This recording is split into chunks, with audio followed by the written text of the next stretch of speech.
কি সোনামণিরা, ভিডিও করে তো ভালোই ভাইরাল হয়েছো। আমার বাবু বলেছে যদি আমি তোমাদেরকে কিডন্যাপ করে নিয়ে যেতে পারি না, আমাকে 5 কোটি টাকা দিবে। আমার বাবা থাকতে তুমি আমাদেরকে কিডন্যাপ করে নিয়ে যাবে? বাবা বল। তুমি থাকতে আমাকে কিডন্যাপ করে নিয়ে যাচ্ছে। কি? এটা তো তোর বাবা?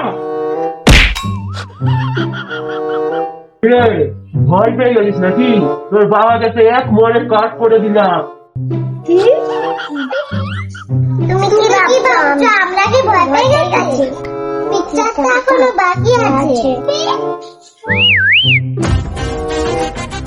কি হয়েছে মনা? পিপি, তুমি থাকতে আমাকে কিডন্যাপ করে নিয়ে যাচ্ছে। পেরি তো मैं तो डर गई।